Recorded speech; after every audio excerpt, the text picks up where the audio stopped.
Hi and welcome back to the Watchworks. I'm going to be working on here today is this 1964 Westclox bullseye. Right off the bat you might notice that this crown is loose, and you'll see later in the video why that is. Anyway, this watch has the movement type that I have not worked on yet, so I'm going to be kind of learning as I go on here. So with that being said, let's get to it.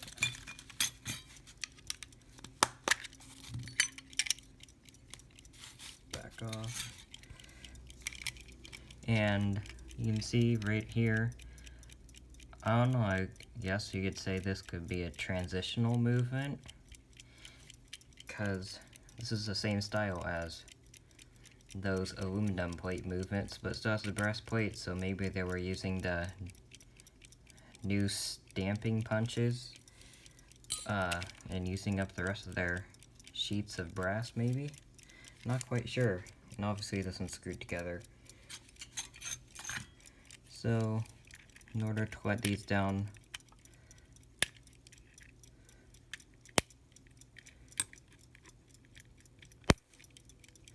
just have that middle spring wire right there, and that's the click, so let that down.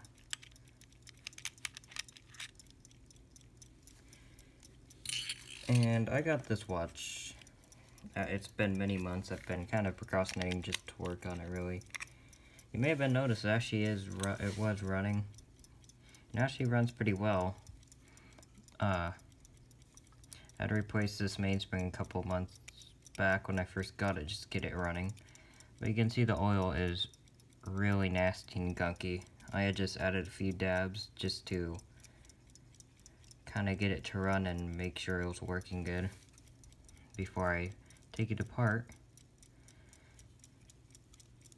So now on to removing the hands.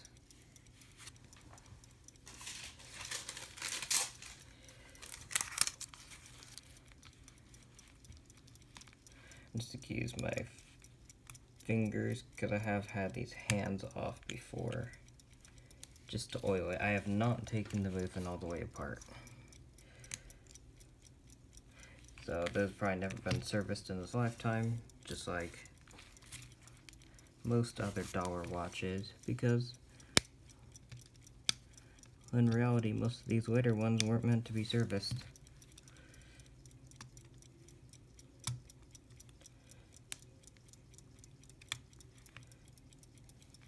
This is also the second hand that doesn't have the actual tube, it just slides straight onto the arbor right there, or onto the pivot.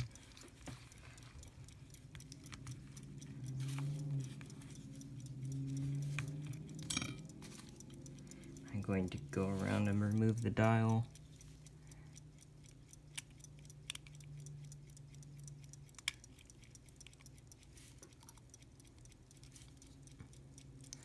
And this has a paper dial with a metal backer.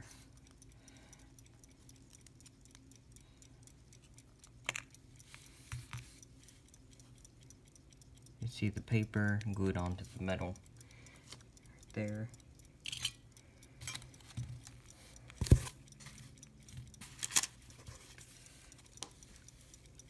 There you go, there's the hour wheel and the dial washer. And here's the click that I was talking about. It's just a piece of spring steel.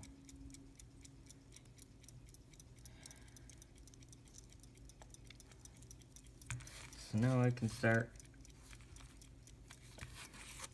separating the plates. So this doesn't have a separate mainspring barrel cover or bridge.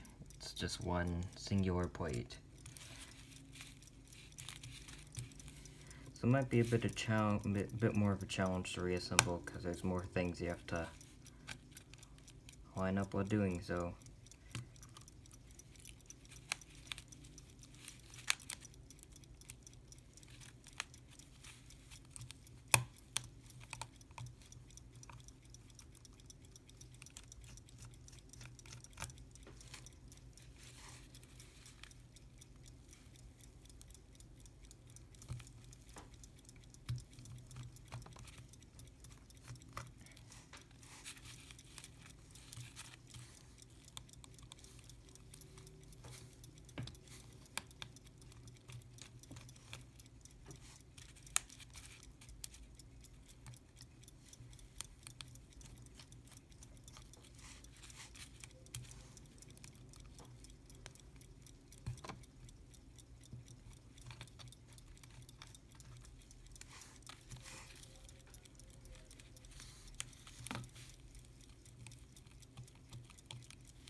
see here.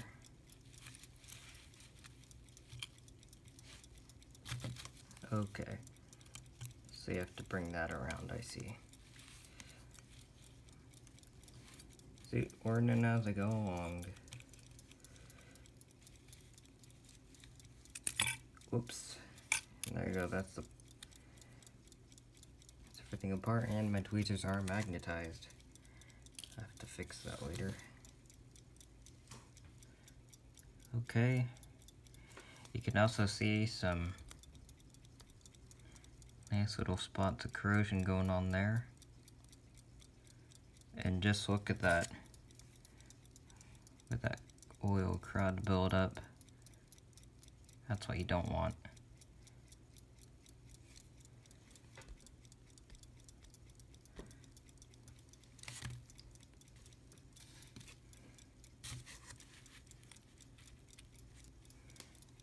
Escape wheel. How it work. And you can see these wheels, they don't have, I don't know what you call them, like the arms or the spokes punched out. Let's see if my camera focuses.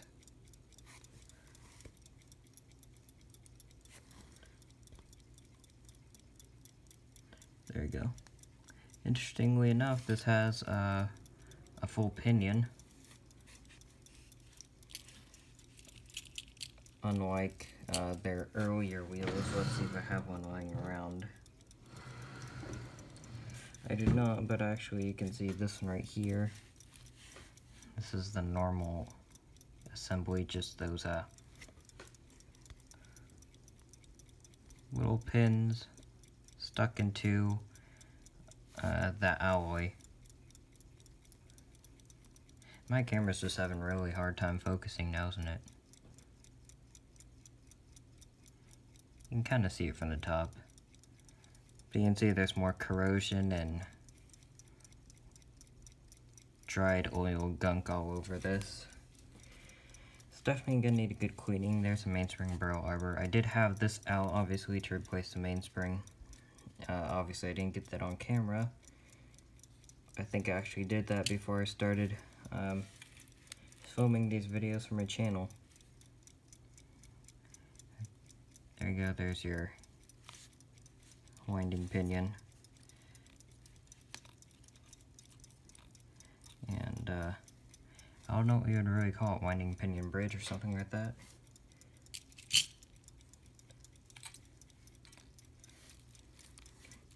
And obviously the winding pinion itself.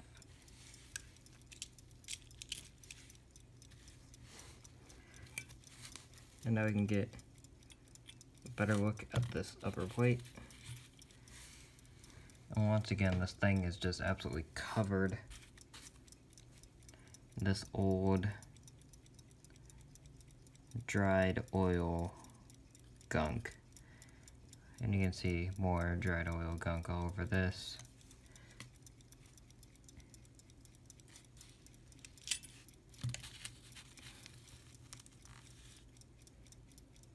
Now, before I go off to clean this,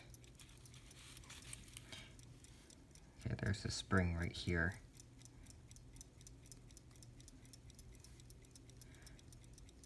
So that provides tension.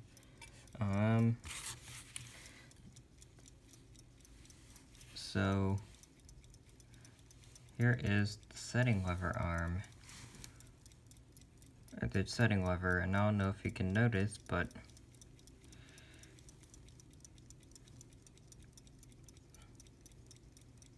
does it look a bit off to you? That's right, it's bent downwards.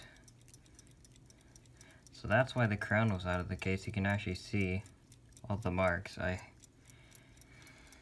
had to keep the crown out of the movement because it actually got stuck in there, and I had to use a lot of force to get it out.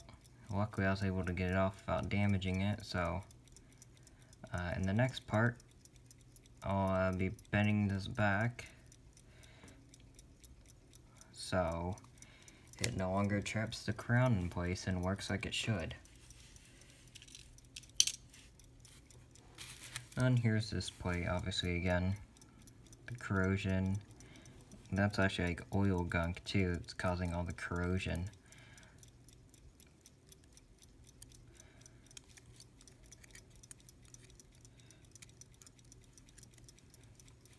And there's your winding wheel.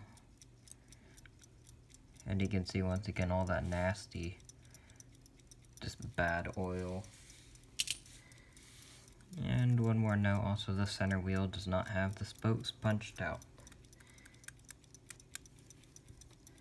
So that's it for part 1 of the service of this watch. Thank you very much for watching if you made it to the end. If you like this video, give it a thumbs up, you know. If you didn't like it, give it a thumbs down. Anyway, thanks for watching.